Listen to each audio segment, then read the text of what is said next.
میں تو پنج تن کا غلام ہوں، میں تو پنج تن کا غلام ہوں، میں تو پنج تن کا غلام ہوں، میں تو پنج تن کا غلام ہوں۔ اعوذ باللہ من الشیطان الرجیم، بسم اللہ الرحمن الرحیم۔ آنکھ اٹھے تیرے لیے، کھلتے ہیں لب تیرے لیے، میرا جینا میرا مرنا میرے رب تیرے لیے، دائرہ تیری رضا پرکار میری زندگی، ہر تمنا ہر ارادہ ہر طلب تیرے لیے۔ اس غفور الرحیم رب کے پاک کلام کی تلاوت کے لیے میں ملتمس ہوں محترمہ قاریہ روبینہ سے کہ وہ تشریف لائیں اور آیات بینات کی تلاوت سے ہمارے قلوب و اذہان کو منور کریں۔ محترمہ قاریہ روبینہ۔ اعوذ باللہ من الشیطان الرجیم،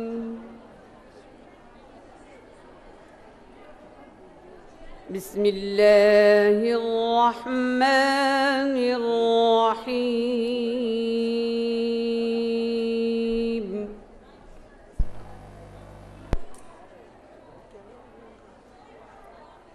لقد صدق اللہ رسولہ الرؤيا بالحق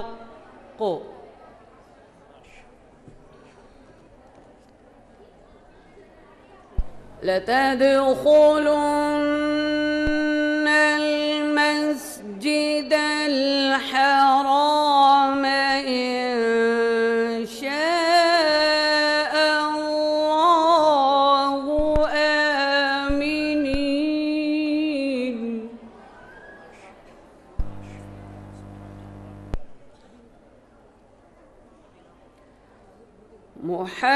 محلقين رؤوسكم ومقصرين لا تخافون،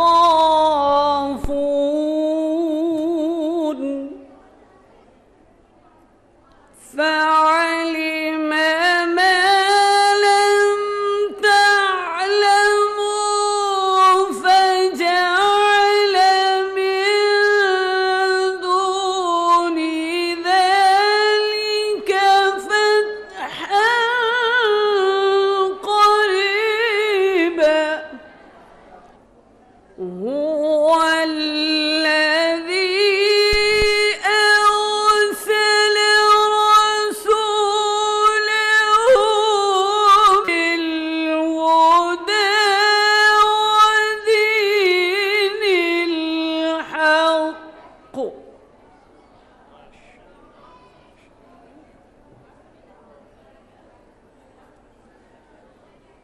ودين الحق ليظهره على الدين كله،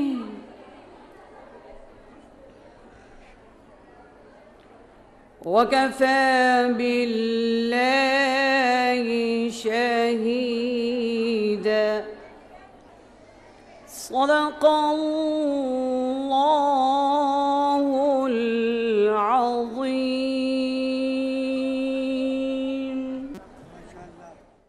مصطفیٰ کا نام ہے نام خدا کے ساتھ ساتھ، مصطفیٰ کا نام ہے نام خدا کے ساتھ ساتھ، مصطفیٰ کی یاد ہے شامل خدا کی یاد میں۔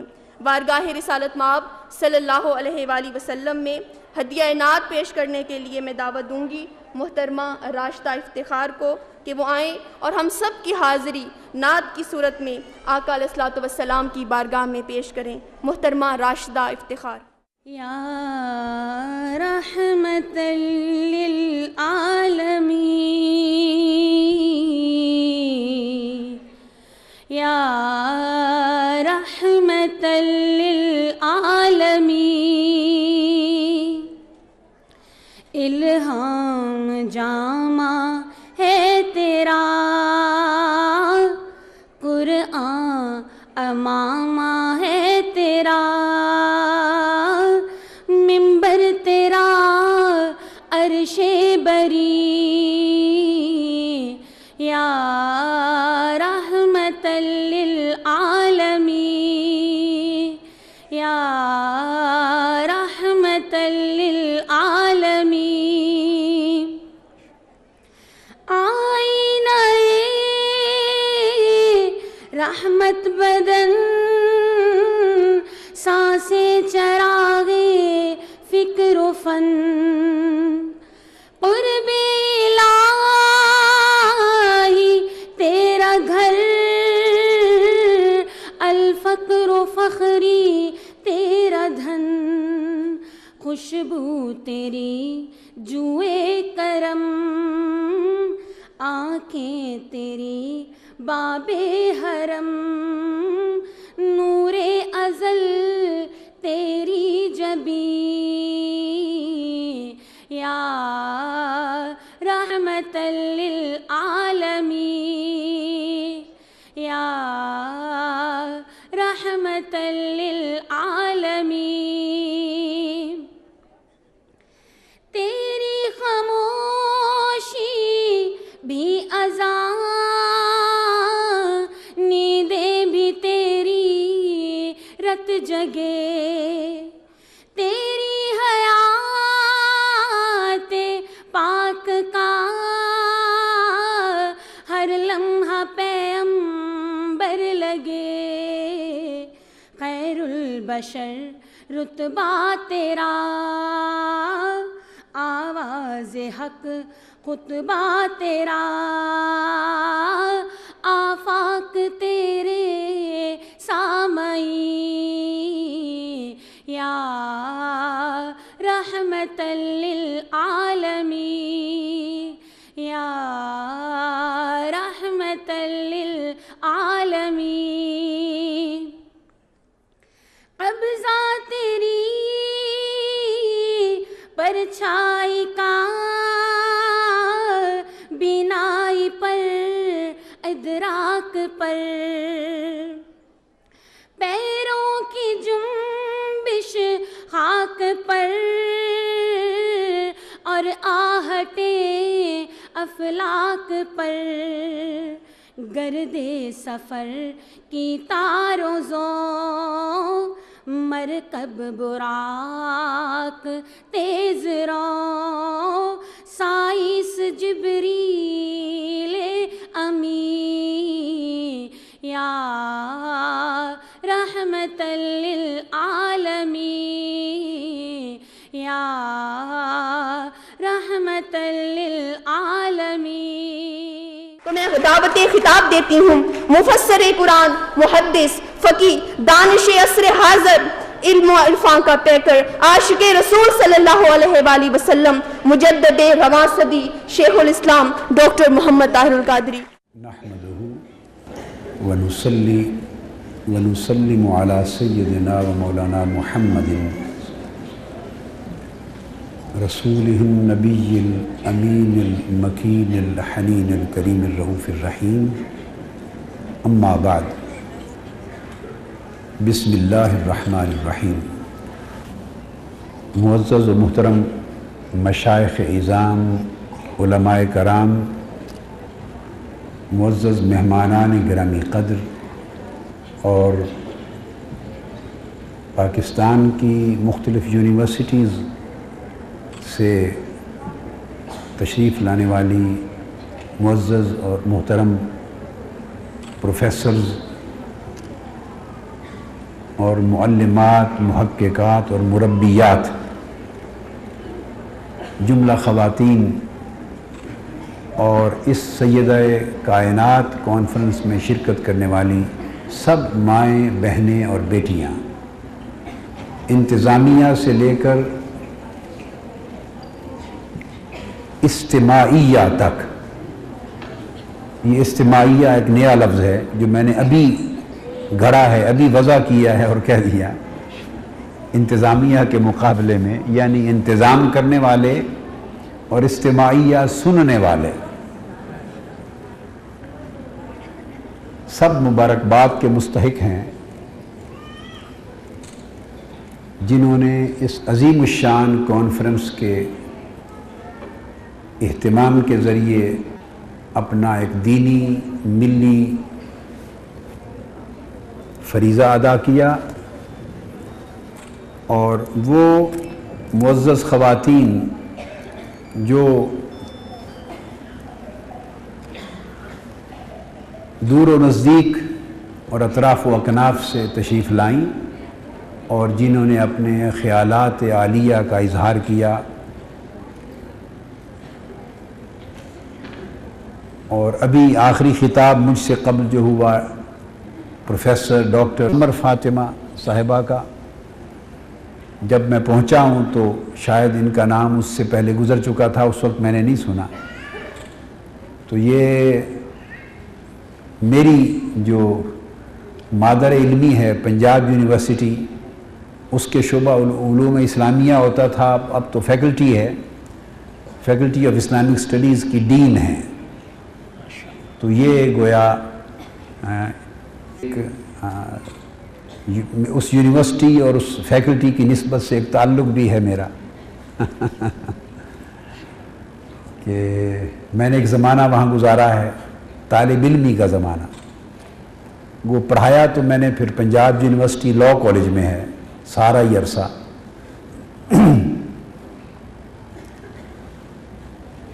اور کوئٹہ سے، کراچی سے، ملتان سے اور دیگر کالجز سے اور مختلف اداروں سے تشریف لانے والی ہماری بہنیں جنہوں نے اپنے مقالات پڑھے ہیں اور اپنے خطابات کیے ہیں، میں صمیم قلب سے سب کو مبارکباد پیش کرتا ہوں.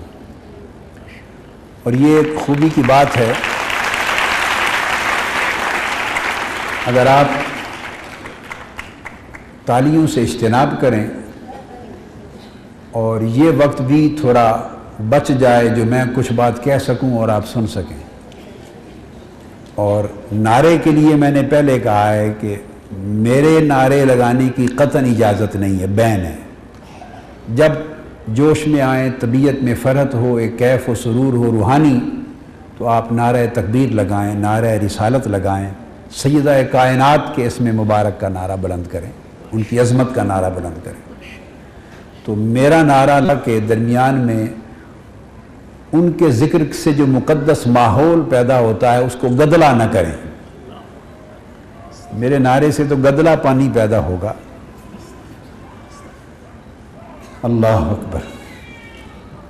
تو یہ خوبی کی بات ہے کہ مختلف خطابات میں مختلف جہتوں کو سمیٹا گیا. ابھی ڈاکٹر سمر فاطمہ صاحبہ نے سیدہ کائنات کانفرنس کے ریفرنس سے ایک جو اسلامی عورت ہے اس کا رول کیا ہونا چاہیے اس پر بڑی جامع اور بڑی پرمغز گفتگو کی. ہماری ایک بیٹی جو کوئٹہ سے آئی تھی، انہوں نے سیدہ کائنات کے ازدواج کا ذکر کر کے اس کا ایک رول آپ کے سامنے رکھا. اسی طرح مختلف اور بہنوں نے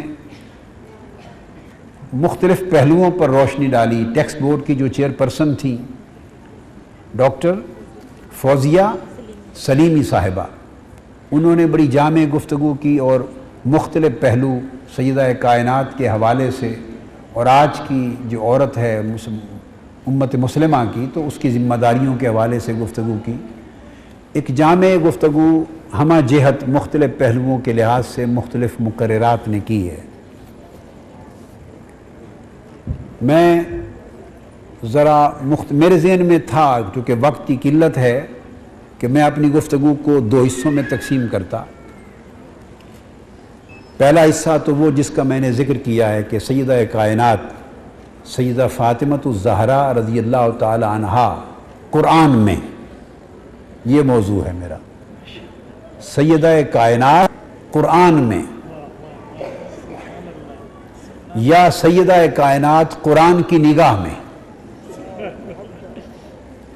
تو میرا خیال تھا کہ میں اپنی گفتگو کا آدھا حصہ اس موضوع پہ رکھتا قائم، اور جو نصف آخر ہے وہ ان کی جو زندگی ہے اس کے مختلف مظاہر اور مختلف گوشوں کو بطور ریفرنس بیان کر کے پھر اس کی مطابقت عصر حاضر میں ایک مسلمان عورت کے کردار کے لیے اس کا تعین کرتا تو وہ ایک ماڈرن ایسپیکٹ ہو جاتا.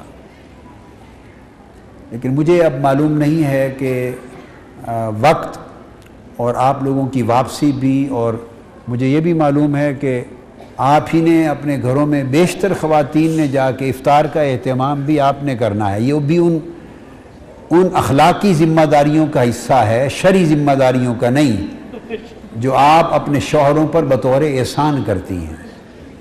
اور شوہروں کو اس کا بدلہ بھی حل جزاء الاحسان الا الاحسان کی شکل میں دینا چاہیے. کھانا پکانا، سالن بنانا، روٹی بنا کے کھلانا، کپڑے دھونا، گھر کی صفائی کرنا شریعت نے عورت کی ذمہ داریوں میں داخل نہیں کیا. اور ہمارے ہاں پاکستانی مردوں کی جو شریعت ہے اس میں یہ سارا کچھ یہی داخل ہے. یہ عورت کا وہ کنٹریبیوشن ہے، چونکہ رشتہ ازدواج ہے، ایک جوڑ ہے، زوجیت جوڑ کو کہتے ہیں، زوج بھی جوڑے کو، زوجین ہیں. تو جب زندگی ایک اکائی بن جاتی ہے دو افراد کی تو یہ ایک دوسرے کے ساتھ وہ مل جل کے کنٹریبیوٹ کرتے ہیں. یہ زوجیت ہے، کچھ اخلاقی گوشے ہیں، کچھ شرعی گوشے ہیں، اسی سے جا کے پوری زندگی کا یہ تعاون کی مختلف شکلیں اور مظاہر ہیں. تو عورت بہت کچھ ایسا کرتی ہے اپنے شوہر کی لائف میں جو ہماری سوسائٹی میں، جو اللہ اور اس کے رسول کی طرف سے اس کے واجبات میں شامل نہیں تھا. مگر یہ صحابیات سے لے کر اہل بیت اطہار کی مقدس بیبیاں اور شہزادیاں، ان کی زندگیوں تک اور آج تک یہ عمل جو اخلاقی ہے یہ بھی سنت چلا آ رہا ہے. یہ اخلاقی عمل ان کی وضع کردہ سنت ہے. تو جب وہ اسے انجام دیتی ہیں تو شوہر کو اپنے شرعی فرائض سے بھی بڑھ کر حسن سلوک میں اسی احسان کے بدلے کا اظہار کرنا چاہیے. اس میں اب تو سچویشن چینج ہوتی جا رہی ہے. یعنی پہلے تو یہ تھا کہ، اور ہے بھی، کہ شوہر ادراک نہیں کرتے بیوی کی نسبت اپنی ذمہ داریوں کا. حضور علیہ الصلوۃ نے فرمایا خیرکم خیرکم لأہلہ وأنا خیرکم لأہلی. تم میں سے بہترین شخص وہ ہے جو اپنے اہل و عیال، بیوی بچوں کے ساتھ سلوک میں بہترین ہے، اور اس معیار پر تم سب سے بہتر ہو. تو آقا علیہ الصلوۃ ان کے ساتھ کنٹریبیوٹ کرتے تھے. تو شوہر ہماری سوسائٹی میں کہ وہ عورت کو اپنی گھریلو ذمہ داریوں میں معاونت کریں وہ اپنی حتک سمجھتے ہیں. تو یہ ان کی حتک نہیں ہے، دراصل یہ اسلامی اقدار کی حتک ہے یہ سوچ. تو مجھے یہ احساس ہے کہ چونکہ افطار کا اہتمام کرنا ہے، ورنہ سب سے پہلا سوال شوہران گرامی کی طرف سے یہ ہوگا کہ ہمیں نہ پکوڑے ملے، نہ رول ملے، نہ افطار کے لیے مرغن چیزیں ملی. وہ سب کچھ جو روزہ رکھنے کی حکمت کے خلاف ہے وہ ساری خلاف ورزی افطار میں پوری ہو جاتی ہے. جن چیزوں کے توڑ کے لیے روزہ رکھا گیا ہے وہ سب کچھ ہم جوڑ دیتے ہیں افطار میں، اس کے بغیر ہمارا افطار نہیں ہوتا. اور یہ بوجھ بھی خواتین پر ہے. اللہ پاک ہماری سوسائٹی میں اس شعور کو بیدار کرے کہ وہ اصل اسلامی قدروں کو سمجھنے والے بن جائیں. اس لیے ممکن ہے جو میرا دوسرا حصہ ہے جو پریکٹیکل ایسپیکٹ سے ریلیٹڈ ہے اور ماڈرن ایسپیکٹ ہے اور آج کے دور کے ساتھ اس کی ایک اپلیکیشنل سگنیفیکنس بنتی ہے، شاید وہ رہ جائے تو کم سے کم ایک بات پوری ہو جائے گی. وہ یہ کہ سیدہ کائنات قرآن کی نگاہ میں کیا ہے. اگر بہت گہرائی میں جا کے دیکھیں اور ان مقامات کا بھی جائزہ لیں قرآن مجید میں جہاں سیدہ کائنات کا ذکر اور اہل بیت اطہار کا ذکر بالواسطہ آیا ہے، تو ان آیات کریمہ کی اور مقامات مبارکہ کی تعداد بڑھ جائے گی. مگر بالواسطہ ذکر کو چھوڑ کر صرف ان مقامات قرآنی پر اکتفا کریں جہاں سیدہ کائنات سیدہ فاطمۃ الزہرا رضی اللہ تعالی عنہا سلام اللہ علیہا اور اہل بیت نبوت کا ذکر براہ راست آیا ہے، تو وہ مقامات قرآن مجید میں 5 ہیں جہاں سیدہ کائنات کا ذکر ہوا ہے۔ 5 مقامات ہیں جہاں سیدہ کائنات کا ذکر ہوا ہے، اور ان میں سے بعض مقامات میں ان کا ذکر سن کے آپ کو خوشگوار حیرت بھی ہوگی، کیونکہ اس ریفرنس میں شاید ان کا ذکر کبھی نہیں آیا ہو۔ اور میں نے اس موضوع کو اس لیے منتخب کیا کہ ایک المیہ امت مسلمہ کی تاریخ سے میں ہے، شومی قسمت کہ امت تفرقہ میں مبتلا ہو گئی۔ تفرقہ کے پیچھے تاریخی عوامل ہیں، مگر بدقسمتی سوچوں میں انتہا پسندی جب آتی ہے تو بہت سارے حقائق بھی نظروں سے اوجھل ہو جاتے ہیں۔ انتہا پسندی، کنزرویٹزم، ایکسٹریمزم، تنگ نظری اور انتہا پسندی، کنزرویٹزم اور ایکسٹریمزم، یہ 2 چیزیں بہت سارے فیکٹس اور ریالٹیز کو، حقائق کو اوجھل کر دیتے ہیں، اور انسان تعصب کی بھیٹ چڑھ کے ان کا انکار کرنے لگتا ہے، اور یہ عمل دونوں طرف ہوتا ہے۔ یہ عمل دونوں طرف ہوتا ہے کہ جب 2 دھارے انتہا کی طرف بڑھنے لگتے ہیں ایک دوسرے کی متضاد سمتوں میں، تو دونوں سمتوں میں تعصب حقائق کے ادراک سے دونوں سمتوں میں جانے والے لوگوں کو معذور کرتا چلا جاتا ہے تعصب۔ اور اللہ رب العزت اس امت کو، اہل علم کو، علماء کو، اہل فکر کو، خواص کو، عوام کو، ہر ایک کو تعصب کی لعنت سے محفوظ رکھے۔ اس لیے اس امت کی جو شان ہے وہ امتن وسطن ہے۔ اس امت کو اعتدال والی امت کہا ہے، انتہا پسند امت نہیں کہا۔ جو رہے توسط و اعتدال پہ چلتی ہے۔ لہٰذا یہ ہوا کہ خلافت راشدہ کا دور جب ختم ہوا تو اسی دور میں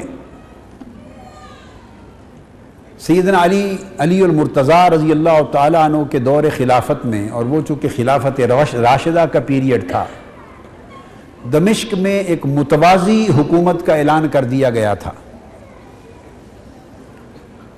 اور اس حکومت نے پھر آپ کی بیعت نہیں کی اور آپ کی اطاعت وہ حکومت بجا نہ لائی، تو متوازی حکومت بن گئی۔ ہر چند کے بلا اختلاف و بلا نزاع متفقہ طور پر جو حکومت مبنی بر حق تھی وہ خلافت راشدہ تھی، اور وہ سیدنا علی المرتضیٰ کی حکومت تھی۔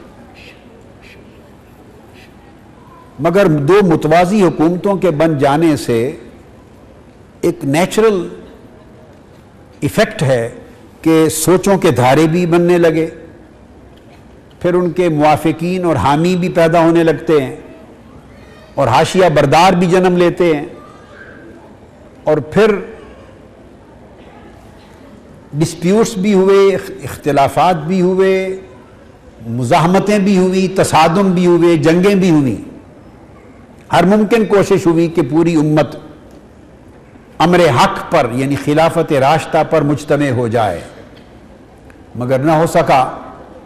آقا علیہ السلام کی بشارت تھی کہ الخلافت بعدی 30 سنہ، کہ جو خلافت حقہ ہے، خلافت راشدہ، وہ میرے بعد 30 سال تک رہے گی۔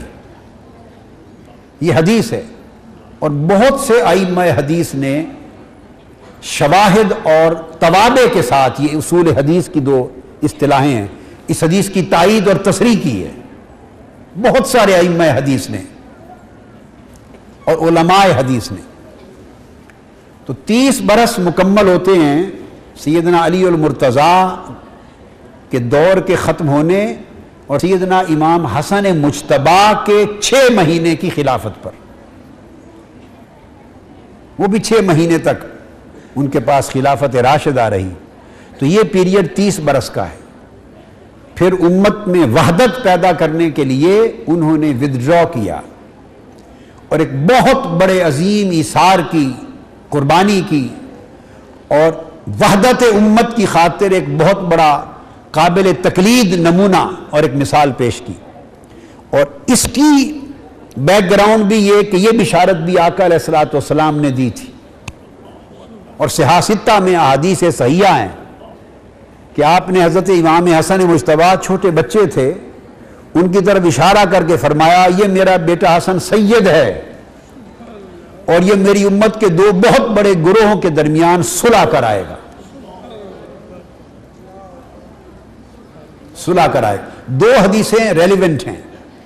ایک فرمایا بہت بڑے 2 گروہوں کے درمیان مصالحت کرائے گا, یعنی امت کے جو دھارے بن گئے ہوں گے 2 ان کو پھر یکجا کر دے گا.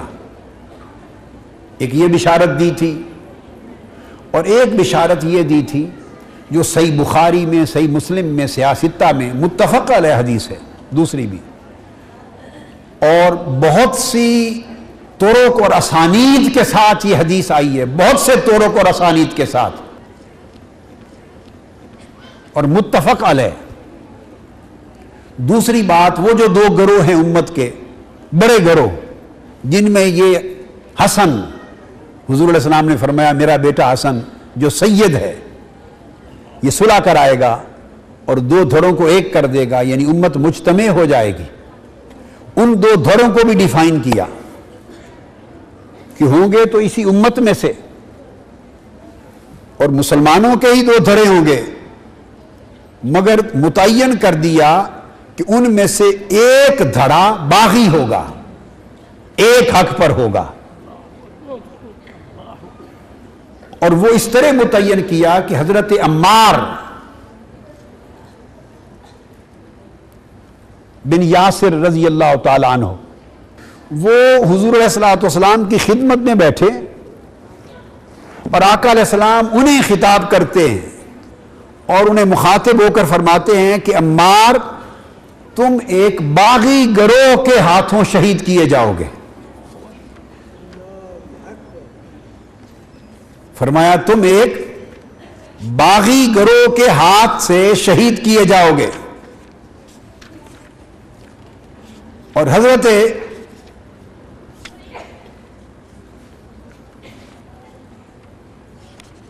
یاسر بن عمار رضی اللہ تعالی عنہ جب جنگ صفین ہوئی تو یہ سیدنا علی شیر خدا رضی اللہ تعالی عنہ کی فوج اور لشکر میں تھے, اور جو دوسرا گروہ تھا حکومت دمشق کا, جنہوں نے سیدنا علی المرتضیٰ کی اطاعت قبول نہیں کی تھی, ان کے ہاتھوں آپ شہید ہوئے. ان کے ہاتھوں شہید ہوئے, جس کی وجہ, اور یہ کثرت کے ساتھ کتب حدیث میں, تمام صحاح ستہ کی کتابوں میں کثرت طرق کے ساتھ یہ حدیث صحیح آئی ہے, جس سے یہ معلوم ہو گیا کہ آقا علیہ الصلوۃ والسلام نے اس بات کو واضح کر دیا حضرت عمار رضی اللہ تعالیٰ عنہ کی شہادت کا ذکر کر کے.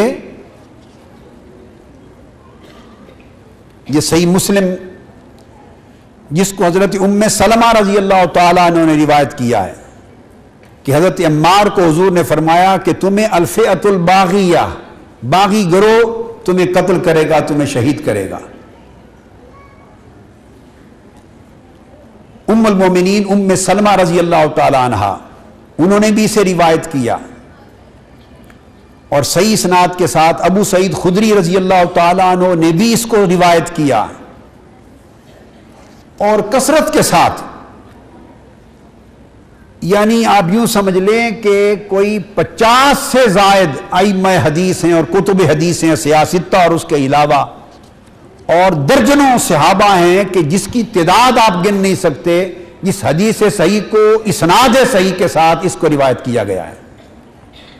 حضرت عبداللہ بن عمر نے بھی اس کو روایت کیا ہے رضی اللہ تعالی عنہ نے.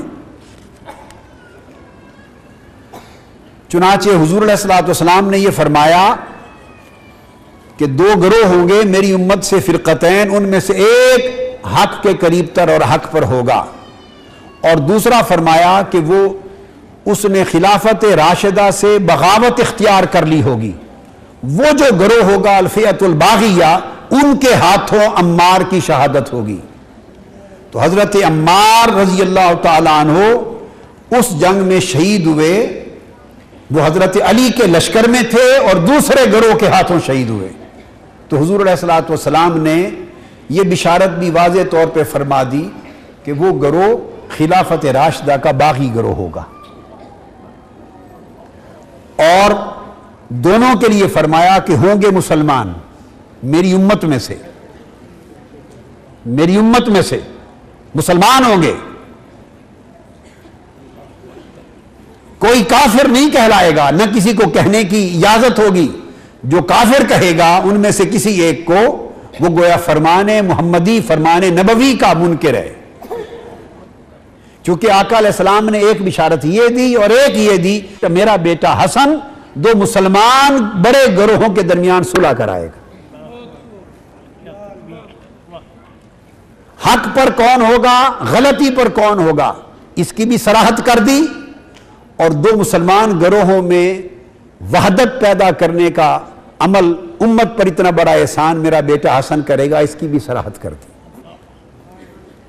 اب اس کے منطقی تاریخی نتائج ہونے تھے، تو نتیجہ یہ ہوا کہ جب خلافت راشدہ ختم ہوئی تو بنو امیہ کا جو دور حکومت گزرا تقریباً 90 برس 92 برس کا پر مشتمل بنو امیہ کا پورا دور، اس بنو امیہ کے دور میں عام خطیب اور عام مولوی اس دور کے اور عام ان کے حکمرانوں کے بچے اور جوان اور ان کے پولیس مین اور ان کے آفیسرز گلی کوچوں میں بھی ممبروں پر جگہ جگہ سیدنا مولا علی المرتضیٰ کے خلاف زبان درازی کرنے کا رجحان پیدا ہو گیا تھا، اور اہل بیت اطہار کے خلاف یعنی ایک بغض اور عناد عامت الناس کے ذہنوں میں پیدا ہونے لگی، پولیٹیکل پرپسز کے لیے، پولیٹیکل پرپسز کے لیے۔ تو نتیجہ کیا ہوا کہ ایک طرف جب یہ عمل شروع ہوا تو دوسری طرف اس کا رد عمل ہوا، رد عمل ہوا۔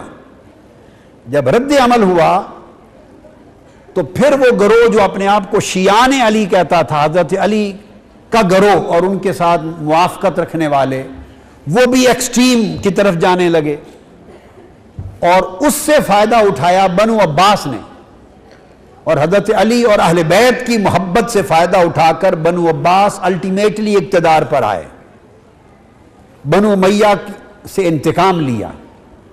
جب اقتدار پر آئے تو بنو عباس نے بھی پھر اہل بیت کے ائمہ اطہار کو اپنے لیے چیلنج اور خطرہ سمجھا۔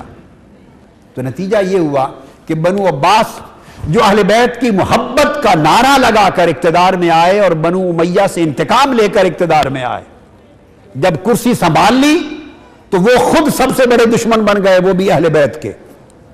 انہوں نے سمجھا کہ عوام اہل بیت سے محبت کرتی ہے، علماء، مشائخ، امام اعظم ابو حنیفہ، اہل بیت میں سے جو امام اٹھتا تھا حق کا علم اٹھا کر، امام اعظم ابو حنیفہ 1000 دینار ہر اہل بیت کے امام کو اس کی تحریک کی مدد کے لیے بھیجتے تھے۔ امام مالک سپورٹ کرتے تھے، امام شافعی سپورٹ کرتے تھے، لوگوں نے امام شافعی پر رافضی اور شیعہ ہونے کا الزام لگا دیا۔ جو یعنی یہ ایک مہم چلا دی گئی کہ جو اہل بیت سے محبت کرے، ائمہ اہل بیت کی پیروی کرے، ان کا نام لے، اس پر تشیع کا، شیعیت کا الزام لگا دیا جاتا۔ حتیٰ کہ امام نسائی جو ائمہ ستہ میں سے ہیں، انہوں نے سیدنا علی المرتضیٰ کی شان میں احادیث کی کتاب لکھی، خصائص علی، اور دمشق کے منبر پہ وہ کتاب پڑھی، خارجیوں نے اس کی سزا میں ان کو شہید کر دیا۔ اتنا زد و کوب کیا کہ وہ قریب وفات جا پہنچے۔ انہوں نے فرمایا کہ قبل اس کے کہ میں مر جاؤں، اب میرے جنازے کو، میری چارپائی کو فوری مکہ پہنچا دو تاکہ میری روح قفس انصری سے وہاں جا کے پرواز کرے۔ تو وہ لے گئے اور صفا مروہ کے درمیان پہنچتے ہی وصال فرما گئے، شہید ہو گئے، تدفین ہو گئی۔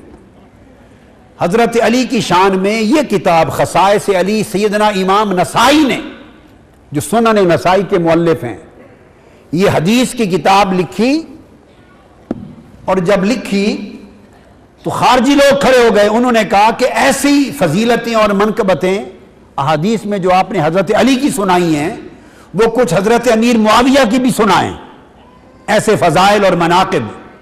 انہوں نے فرمایا میں امام حدیث ہوں، جو مناقب اور فضائل جس طرح کی حضرت علی کے لیے حضور علیہ السلام نے بیان فرمائے وہ حضرت معاویہ کے لیے نہیں ہیں، وہ میں کیسے اور کہاں سے سناؤں؟ انہوں نے کہا نہیں سنائے۔ انہوں نے فرمایا کہاں سے سناؤں؟ اس بات پہ وہ حملہ آور ہو گئے اور ان کو شہید کر دیا۔ امام نسائی، آج دنیا ان کا نام لیتی ہے۔ یعنی یہ تو میں نے ایسے بائی دی وے ایک دو چیزوں کا ذکر کر دیا، اس سے ایک پوری تاریخ ہے۔ تو مقصد یہ ہے کہ پھر بنو عباس کا دور آیا، انہوں نے چن چن کر ائمہ اہل بیت کو شہید کیا۔ بنو امیہ نے تو ایک مارکہ کربلا بپا کیا تھا، اور بنو عباس کے حصے میں تو 5-6 شہادتیں ائمہ اطہار اہل بیت کی آئیں۔ امام موسیٰ کاظم سے لے کر آگے تک یہ بنو عباس کے دور میں شہید ہوتے گئے، امام علی رضا تک۔ کسی کو شہید کر دیا، کسی کو زہر دے دیا، کسی کو قید کر دیا۔ جن کے نام پر اقتدار میں آئے تھے انہی کو شہید کرتے رہے، صرف اس لیے کہ کہیں یہ لوگ پھر ہمارے لیے چیلنج بن کر ہماری حکومت کے خاتمے کا سبب نہ بن جائیں۔ اس لیے کہ اقتدار میں پہنچ کر وہ حق کی بات نہ سننا چاہتے ہیں نہ کرنا چاہتے ہیں۔ جو بھی کلمہ حق بلند کرنے والا امام، پیشوا، مقتدا اور لیڈر اہل بیت کے ائمہ میں سے ہو، ائمہ حدیث میں سے ہو، ائمہ فقہ میں سے ہو، ائمہ ولایت میں سے ہو، ائمہ تصوف میں سے ہو، ائمہ شریعت میں سے ہو، جو بھی کلمہ حق بلند کرے گا اہل اقتدار اس کو اپنا دشمن سمجھیں گے، الا ماشاء اللہ۔ اس کی وجہ سے یہ دو ایکسٹریمز پیدا ہوئے تو نام نہیں لینے کی اجازت ہوتی تھی، تو نتیجتاً پھر وہ ایک دوسرے پر الزام تراشی کا عمل شروع ہو جاتا۔ جب یہ دور آگے بڑھتا چلا گیا تو اس دور میں پھر جو ذہن تیار ہوئے تو یہ صورتحال بن گئی کہ اہل سنت میں سے کوئی شخص اگر اہل بیت کا نام کثرت سے لے، سیدہ فاطمہ الزہرا کا ذکر کثرت سے کرے، سیدنا مولا علی المرتضیٰ کا ذکر کثرت سے کرے، اہل بیت کی محبت کی بات کرے، تو یہ سمجھا جاتا ہے کہ اس شخص میں شیعیت ہے، یہ شیعہ ہے، یہ شیعہ رجحان رکھتا ہے، یہ تصور خارجیت ہے۔ صرف یہ تصور اسلام کے اہل بیت کی محبت کی بات سن کر اگر طبیعت میں گھٹن آ جائے، محبت اہل بیت کا نام سن کر اگر طبیعت میں گھٹن آ جائے، پریشانی آ جائے، طبیعت پسند نہ کرے، دل میں فرق نہ ہو، تو وہ سمجھ لے کہ وہ شخص منافق ہے، اللہ نے اسے ایمان سے محروم کر دیا ہے۔ کہ اہل بیت کی محبت ایمان ہے، اور اہل بیت سے بغض نفاق و کفر ہے۔ یہ وجہ ہے کہ جب دھارے بن گئے اہل سنت اور تشیع، اہل شیعہ اہل تشیع، تو تقسیم ہو گئے۔ اب اہل سنت کا مطلب ہے کہ وہ لوگ صرف صحابہ کرام کی بات کریں گے اور اہل بیت کی کم کریں گے۔ اسی طرح اہل تشیع شیعہ حضرات میں جس طرح اس سمت اہل بیت اطہار کے بارے میں وہ کچھ نہیں پنپنے دیا گیا جو ان کا حق تھا اور جو عقیدہ اہل سنت کا بنیادی حصہ تھا، اس طرح اہل تشیع کے بارے میں غلط روایات گڑ گھڑ کر صحابہ کرام اور خلفائے راشدین کے بارے میں ان کے اندر پھیلائی گئی، تاکہ ان کے اندر صحابہ کرام اور خلفائے راشدین کی نفرت پیدا ہو اور بڑھے، ادھر اہل بیت اطہار کا مقام کم ہو، اور اس طرح دو دھڑے بن جائیں۔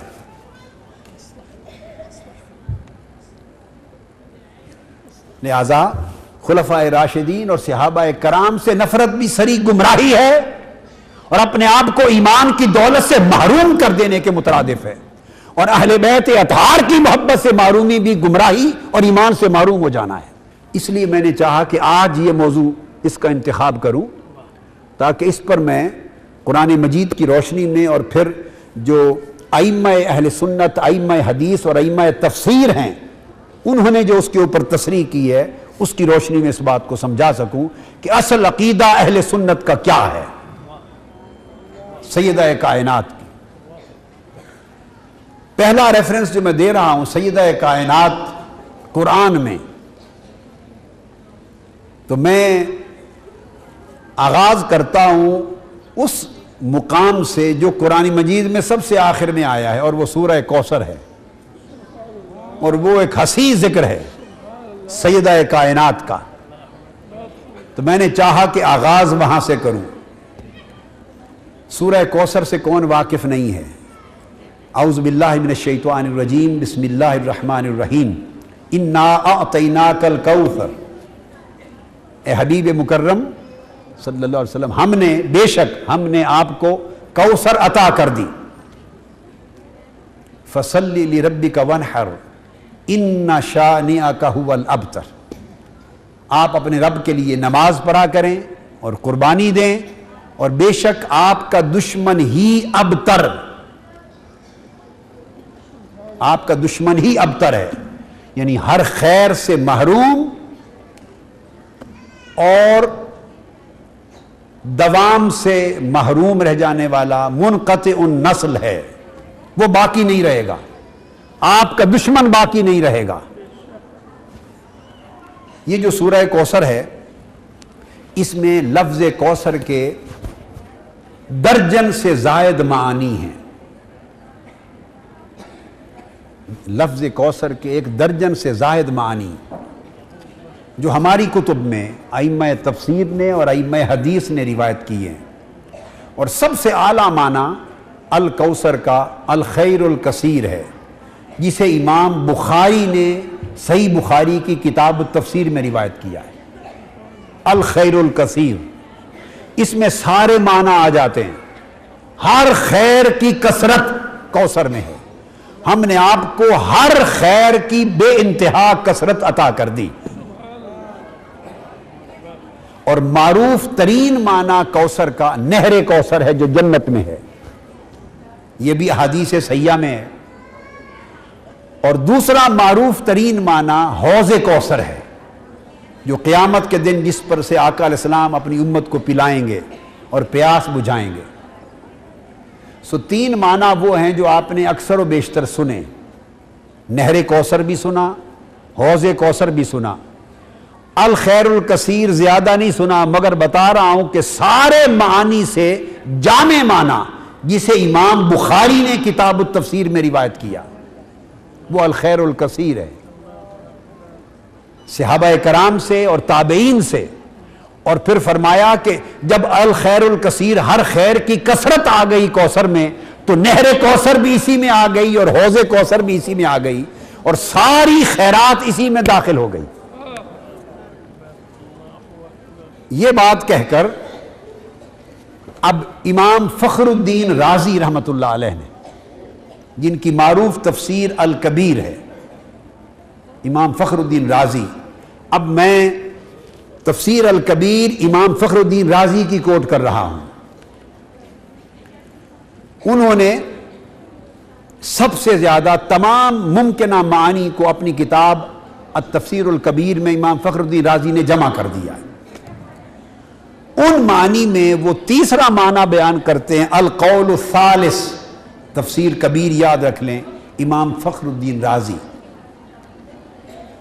پہلا قول انہوں نے نہرن فی الجنہ، رأیت نہرن فی الجنہ، اس کو کہا کہ یہ کوثر ہے، جنت میں میں نے نہر دیکھی۔